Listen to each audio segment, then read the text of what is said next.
अस्सलाम वालेकुम students, welcome to our first logic lounge. आज का जो हमारा टॉपिक है वो है इंटीग्रेशन बाय सब्स्टिट्यूशन। ये हमारा लेक्चर नंबर 5 है, चैप्टर नंबर 4 का लेक्चर नंबर 5, जिसमें हम इंटीग्रेशन को डिस्कस करने जा रहे हैं बाय सब्स्टिट्यूशन। सब्स्टिट्यूशन से हमारे जो क्वेश्चंस हैं, कॉम्प्लिकेटेड क्वेश्चंस, डिफिकल्ट क्वेश्चंस को भी सॉल्व करने में आसानी हो जाती है। जब हम एक कॉम्प्लिकेटेड क्वेश्चंस के अंदर सब्स्टिट्यूशन कर लें तो वो हमारा क्वेश्चन बहुत इजीली सॉल्व हो जाता है और ये बहुत इंपॉर्टेंस रखता है कैलकुलस के अंदर ये टॉपिक। तो आज हम इसको डिस्कस करने जा रहे हैं। मेनली यहाँ पे मैं 3 केसेस डिस्कस करूँगी। भाई सब्स्टिट्यूशन किन किन केसेस में किस तरह का इंटेग्रल हो तो किस तरह की सब्स्टिट्यूशन करते हैं। सबसे पहला इंटेग्रल है मेरे पास। अगर इंटेग्रल इस फॉर्म में हो, यानी कांस्टेंट का स्क्वायर माइनस वेरिएबल का स्क्वायर, कांस्टेंट के साथ पॉजिटिव साइन हो और वेरिएबल के साथ नेगेटिव साइन हो, या फिर यही चीज ऊपर हो, ओवर में ना हो, यहाँ पे ओवर में थी 1/, में यहाँ पे अगर इस तरह से ना हो, ए स्क्वायर माइनस एक्स के ऊपर स्क्वायर रूट, अगर इस तरह से आपको कोई इंटेग्रल दिया हुआ है तो आप सब्स्टिट्यूशन क्या करेंगे? आप x की जगह पे पुट कर देंगे कांस्टेंट साथ में साइन थीटा, या फिर कांस्टेंट कॉस थीटा। इन दोनों में से कोई भी सब्स्टिट्यूशन आप कर सकते हैं। अब मैं आपको बताती हूँ कि जो सब्स्टिट्यूशन हमने की है इसके पीछे रीज़न क्या है, ये कहाँ से आई है। यहाँ पे क्वेश्चन में आप देखा इंटेग्रल में कि कांस्टेंट के साथ पॉजिटिव साइन है और वेरिएबल के साथ नेगेटिव। तो अगर आप ये आइडेंटिटी देखें, यहाँ पे ट्रिग्नोमेट्रिक आइडेंटिटीज बहुत ज़्यादा यूज़ की गई हैं, उनसे ये फार्मूलाज ड्राइव किए गए हैं। यहाँ पे देखें ये आइडेंटिटी है, ये ऑलमोस्ट सभी को पता होती है, बहुत फेमस है। Sine square theta plus cos square theta is equal to 1। अब मुझे क्या चाहिए? कांस्टेंट के साथ पॉजिटिव साइन और वेरिएबल के साथ नेगेटिव। मैं इस साइन स्क्वायर थीटा को इक्वल के अपोजिट साइड पे, दूसरी साइड पे ले गई हूँ, तो यहाँ पे साइन स्क्वायर थीटा क्या आ गया? माइनस का साइन इसके साथ आ गया। तो ये देखिए 1 क्या है? कांस्टेंट टर्म है, इसके साथ प्लस है, और माइनस साइन थीटा ये क्या है? एक वेरिएबल है और इसके साथ नेगेटिव साइन है। तो ये वही जो इंटेग्रल की फॉर्म है वही बन गई है कि कांस्टेंट के साथ पॉजिटिव साइन है और वेरिएबल के साथ नेगेटिव साइन है। तो यहाँ पे देखें एक्स की जगह पे क्या मेंशन है? Sine theta. तो हम एक्स की जगह पे क्या पुट कर देते हैं? Sine theta. और दूसरा, अगर इसी में मैं अभी तो साइन को दूसरी साइड पे लेके आई हूँ, अब अगर मैं कॉस को अपोजिट साइड पर ले जाऊं तो अब कॉस के साथ नेगेटिव आ गया, कांस्टेंट माइनस वेरिएबल। तो यहाँ पे क्या है? वेरिएबल कॉस थीटा, एक्स जगह पे कॉस थीटा है, तो मैंने इसलिए यहाँ पे कांस्टेंट के साथ कॉस थीटा पुट कर लिया। इस इंटेग्रल में कांस्टेंट क्या था? ए। तो यहाँ पे कांस्टेंट की जगह पे ए आ जाएगा, साथ आ जाएगा साइन थीटा। यानी इस इंटेग्रल में जहाँ पे एक्स है वहाँ पे मैं ए साइन थीटा पुट कर सकती हूँ, या फिर यहाँ पे ए और साथ में कॉस थीटा यानी ए कॉस थीटा भी पुट कर सकती हूँ। दोनों में से जो भी सब्स्टिट्यूशन मैं पुट करूँ मेरा क्वेश्चन इजीली सॉल्व हो जाएगा। तो ये पहली सब्स्टिट्यूशन थी। अब आते हैं सेकंड सब्स्टिट्यूशन की तरफ। यहाँ पे देखें आपको जो इंटेग्रल दिया हुआ है उसमें कांस्टेंट के साथ भी पॉजिटिव साइन है और वेरिएबल के साथ भी पॉजिटिव साइन है। A square plus x square over में है या फिर इस फॉर्म में हो, दोनों में से किसी भी फॉर्म में हो, तो आप ये 3 सब्स्टिट्यूशन यहाँ पर कर सकते हैं। ये अब मैंने टेंजेंट थीटा क्यों पुट किया तो ये भी आप देख लें, रीज़न मैंने साथ मेंशन किया है कि ये कांस्टेंट है 1 प्लस टेंजेंट स्क्वायर थीटा, ये क्या है? हमारे पास एक वेरिएबल है, इसको हम कंसीडर कर लेते हैं कि ये हमारे पास एक्स है। किसकी इक्वल है? Secant square theta. यहाँ पे देखें कांस्टेंट भी पॉजिटिव, वेरिएबल भी पॉजिटिव, एक्स की जगह पे क्या मेंशन है? टेंजेंट थीटा, इसलिए यहाँ पे मैंने टेंजेंट थीटा पुट कर लिया। दूसरी आइडेंटिटी, हम ये भी तो पता है हमें कि 1 plus cotangent square theta equal to cosecant square theta होता है। तो यहाँ पे देखें कांस्टेंट के साथ भी पॉजिटिव साइन, वेरिएबल के साथ भी पॉजिटिव साइन, तो एक्स की जगह पे हम कोटेंजेंट थीटा पुट कर लेंगे। और तीसरी, cos hyperbolic square theta minus sine hyperbolic square theta equal होता है 1 के। अगर मैं यहाँ से साइन हाइपरबोलिक स्क्वायर थीटा को इक्वल की दूसरी साइड पे ले जाऊँ तो इसके साथ पॉजिटिव साइन आ जाएगा। यहाँ पे मेरे पास पॉजिटिव साइन आ गया, तो ये देखें कांस्टेंट के साथ भी पॉजिटिव, वेरिएबल के साथ भी पॉजिटिव, तो मैंने एक्स जगह पे साइन हाइपरबोलिक थीटा भी मैं पुट कर सकती हूँ। तो ये दूसरा केस था। तीसरा, अगर आपके पास इंटेग्रल इस फॉर्म में आए कि वेरिएबल पॉजिटिव है और कांस्टेंट के साथ नेगेटिव साइन है, ओवर में आए या सिंपली ओवर में ना आए, इस तरह से आए, तो आप ये 3 सब्स्टिट्यूशन पुट कर सकती हैं। कैसे? सीकेंट थीटा कैसे आया? वही जो ऊपर आइडेंटिटी यूज की। अब मैंने यहाँ पे क्या किया? 1 को दूसरी साइड पे ले गई, तो secant square theta -1 equal to tangent square theta. Variable के साथ पॉजिटिव है साइन और कांस्टेंट के साथ क्या है, नेगेटिव साइन। और यही हमारा इंटीग्रल भी कह रहा है कि इसके अकॉर्डिंग, तो यहाँ पे x की जगह पे क्या है, सीकेंट थीटा, तो मैंने यहाँ पे सीकेंट थीटा पुट कर दिया। दूसरी मैं एक और आइडेंटिटी यूज कर रही हूँ, वो क्या है, 1 plus cotangent square theta equal होता है कोसेकेंट स्क्वायर थीटा के। यहाँ पे भी मैं 1 को दूसरी साइड पे ले गई, तो यहाँ पे आके ये नेगेटिव साइन आ गया, कांस्टेंट के साथ नेगेटिव साइन, वेरिएबल के साथ पॉजिटिव साइन। तो यहाँ पे कोसेकेंट थीटा है, इसलिए मैंने कोसेकेंट पुट कर दिया। सिमिलरली थर्ड, यहाँ पे मैंने क्या किया, cos hyperbolic square theta minus sine hyperbolic square theta equal होता है 1 के। तो मैंने क्या किया, 1 को इस साइड पे ले आई और साइन हाइपरबोलिक स्क्वायर थीटा को दूसरी साइड पे ले गई। कांस्टेंट के साथ नेगेटिव साइन, वेरिएबल के साथ पॉजिटिव साइन। तो यहाँ पे वेरिएबल की जगह क्या पुट है, कॉस हाइपरबोलिक थीटा, इसलिए मैंने ये पुट कर लिया। तो ये 3 केसेस थे सब्स्टिट्यूशन के, जो आपकी एक्सरसाइज में, क्वेश्चंस में यूज होगा। और अगर आपका क्वेश्चन आउट ऑफ सिलेबस आ जाता है, यानी कि आपकी बुक के अकॉर्डिंग नहीं आता, तो आपको अगर ये केसेस समझ आए हुए हैं तो आप आसानी से सब्स्टिट्यूशन करके और इनका आंसर आप निकाल सकते हैं, इसको सॉल्व करने की कोशिश कर सकते हैं। अब हम इस चैप्टर की कुछ एग्जाम्पल्स को देखते हैं, तो एग्जाम्पल्स की तरफ चलते हैं।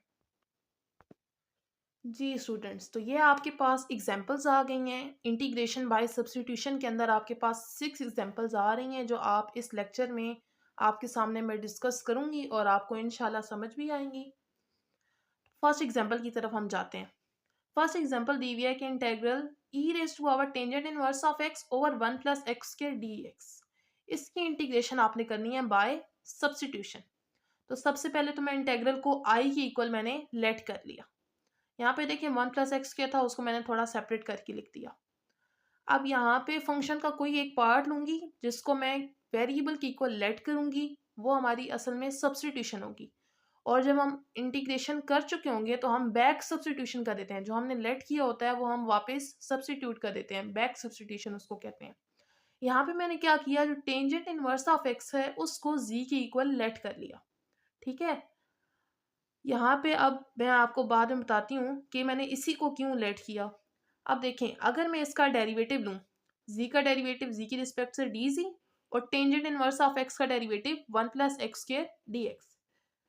अगर मैं इसको ना लेती, देखें अभी मैंने इसको लिया है ना, जी की को लेट किया है, जब मैंने इसका डेरिवेटिव लिया है तो मेरे पास 1 over 1 plus x square D x, ये वाली चीज़ आ गई है। तो हमेशा आपने फंक्शन का वो पार्ट चूज करना है जिसको आप सब्स्टिट्यूट करें, और अगर आप उसका डेरिवेटिव लें तो आपके पास जो दूसरी वैल्यू रह जाती है या उसका कुछ पार्ट, वो आपके पास आ जाए।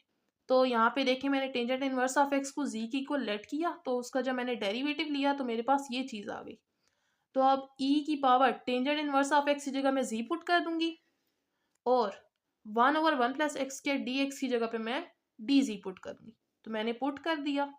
अब ये ई एक्सपोनेंट कांस्टेंट टर्म है, कांस्टेंट की पावर में वेरिएबल है, तो इसको हम एज इट इज लिखेंगे, और इसकी पावर का हम ले लेंगे डेरिवेटिव, कांस्टेंट की पावर का हम ले लेंगे डेरिवेटिव। जी का डेरिवेटिव जी की रिस्पेक्ट से 1, तो 1 यहाँ पे लिखें या ना लिखें वो सेम। इंटीग्रेशन हो गई तो प्लस कांस्टेंट ऑफ इंटीग्रेशन हम लगा देंगे। अब इंटीग्रेशन हो चुकी है तो हम बैक सब्स्टिट्यूशन कर देंगे, जी को जो हमने लेट किया था टेंजेंट इनवर्स ऑफ एक्स, तो हम दोबारा से पुट कर देंगे। ये आपकी एग्जाम्पल नंबर 1 थी। अब आते हैं एग्जाम्पल नंबर 2 की तरफ। यहाँ पे देखें क्या दिया हुआ आपको, integral square root of sine x cos x. ठीक है, तो सबसे पहले मैंने इसको आई के इक्वल लेट कर लिया। अब मैंने यहाँ पे सब्स्टिट्यूशन करनी है, तो मैंने साइन एक्स को जी के इक्वल लेट किया। और अब देखें जब मैं इसका डेरिवेटिव लूंगी तो जी का डेरिवेटिव जी की रिस्पेक्ट से डी जी, और साइन का क्या आ जाएगा, कॉस एक्स, साथ में डी एक्स। अब देखें साइन एक्स की जगह पे मैं जी पुट कर दूंगी, और कॉस एक्स डी एक्स की जगह पे मैं डी जी पुट कर दूंगी। तो मैंने पुट कर दिया। बाद में देखिए स्क्वायर रूट है तो वो 1/2 के इक्वल होता है, मैंने पुट कर दिया उसको यहाँ पर। उसके बाद देखें मैंने 4.1 में भी आपको बताया था, अगर कोई फंक्शन हो या वेरिएबल हो उसकी पावर में कोई चीज़ हो तो हम वहाँ पे पावर रूल लगा देते हैं। जी का डेरिवेटिव जी की रिस्पेक्ट से 1 प्रेजेंट है, तो हम इस पे पावर रूल अप्लाई कर लेंगे। अगर यहाँ पे डेरिवेटिव प्रेजेंट नहीं होता तो हमें या तो डेरिवेटिव प्रेजेंट करवाना पड़ता या किसी और तरीके से सॉल्व करवाना पड़ता, फिर इस तरह पावर रूल हम डायरेक्ट नहीं लगा सकते थे। लेकिन यहाँ पे जी का डेरिवेटिव जी की रिस्पेक्ट से 1 प्रेजेंट है, तो हम इस पे पावर रूल लगा लेंगे। पावर रूल क्या कहता है, पावर में एक ऐड कर देंगे और वही जो पावर है वो आप डिनोमिनेटर में भी मेंशन कर देंगे। तो मैंने कर दी। उसके बाद जब 1/2 में 1 ऐड करूंगी तो मेरे पास 3/2 आ जाएगा और नीचे भी 3/2 आ जाएगा। ये 2 थर्ड ओवर में है, ये ऊपर चला जाएगा फर्स्ट ओवर में, तो 2/3 बन जाएगा और z की पावर 3/2। इंटीग्रेशन हो चुकी है तो साथ c आपको नजर आ रहा है। अब इंटीग्रेशन हो गई है तो हम बैक सब्सटीट्यूशन कर देंगे। z की जगह जो हमने लेट किया था sin x वो हम दोबारा से यहाँ पे पुट कर देंगे। यहाँ तक भी आपका आंसर ठीक है। और आपको अगर आप इस फॉर्म में लिख दें 3 तो इसके साथ आ जाएगा और ये 1/2 पावर है तो 1/2 को हम स्क्वायर रूट फॉर्म में लिख देंगे। तो इस तरह से भी ठीक है, अगर आप यहाँ तक कर देते हैं तो ये भी ठीक है। नेक्स्ट आपके पास है एग्जाम्पल नंबर 3। यहाँ पे भी पहले मैंने इसको i की इक्वल लेट कर लिया। अब यहाँ पे मैंने किसको सब्सटीट्यूशन किसकी की है, square root of x plus 1 को मैंने z के इक्वल पुट कर दिया। मैंने दोनों तरफ स्क्वायर लिया तो यहाँ पे स्क्वायर स्क्वायर रूट से कैंसिल हो जाएगा तो x प्लस 1 आ जाएगा और यहाँ पे z का स्क्वायर आ जाएगा। अब मैंने इसका जो भी सब्सटीट्यूशन करती हूँ मैंने उसका डेरिवेटिव भी लेना होता है, तो मैं जी स्क्वायर का डेरिवेटिव लूंगी। तो यहाँ पे क्या है, पावर है, तो डेरिवेटिव में क्या होता है, पावर रूल लगाते हैं।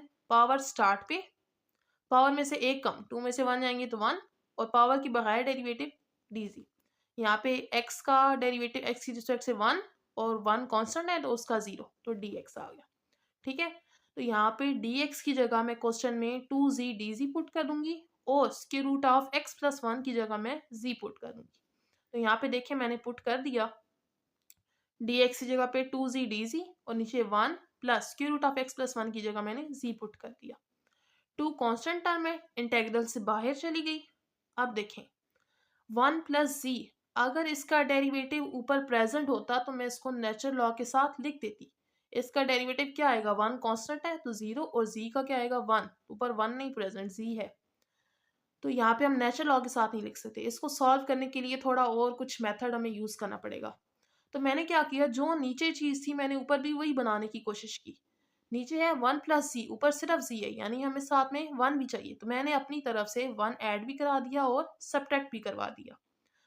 अब 1 प्लस जी के साथ डिनोमिनेटर अलग कर लिया और -1 के साथ 1 प्लस जी ये डिनोमिनेटर मैंने सेपरेट कर लिया। ये आपस में हो गई कैंसिल, तो यहाँ पे मेरे पास रह गया 1 -1 ओवर 1 प्लस जी।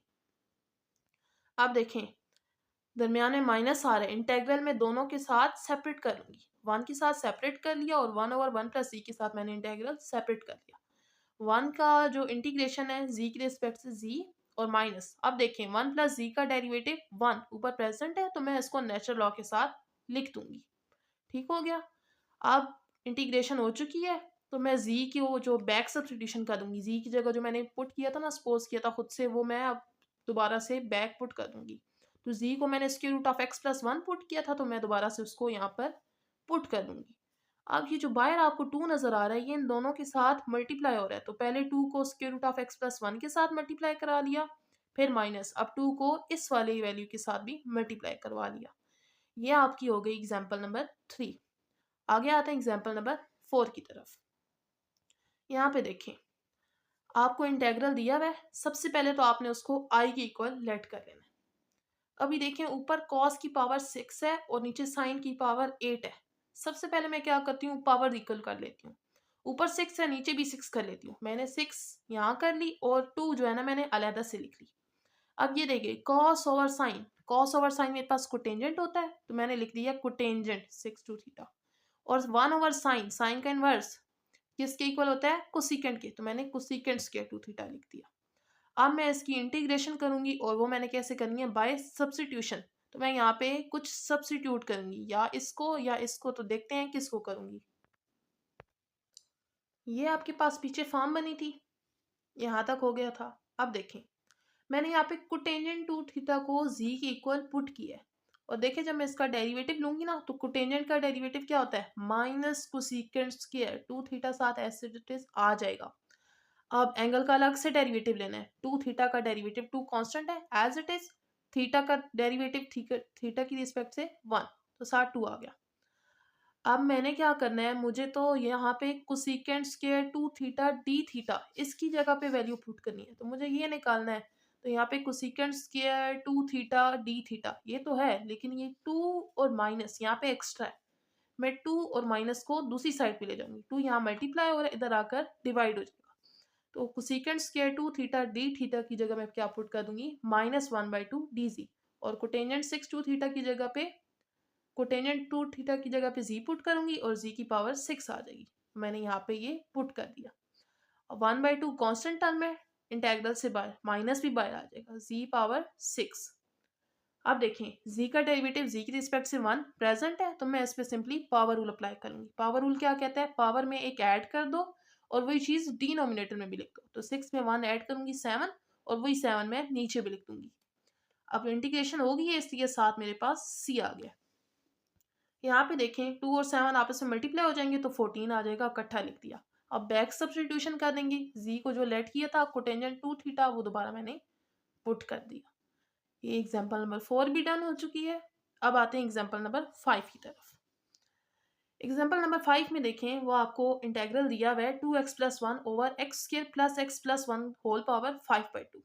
तो सबसे पहले मैंने इसको i के इक्वल लेट कर लिया। अब इसमें भी मुझे सब्स्टिट्यूशन करनी है। तो इसमें देखें मैंने ये जो डिनोमिनेटर वाला पार्ट है ना, x square plus x plus 1, इसको मैंने z के इक्वल पुट किया। ठीक है, सब्स्टिट्यूशन मैंने इसकी की है।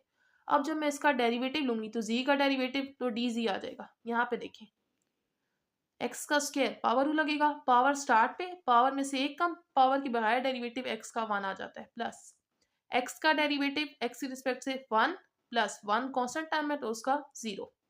तो dz यहाँ पे देखें 2x + 1 dx, 2x + 1 dx, इसी जगह पे क्या पुट करूंगी dz। और नीचे x square plus x plus 1, इसकी जगह मैं क्या पुट कर दूंगी z, मैंने पुट कर दिया।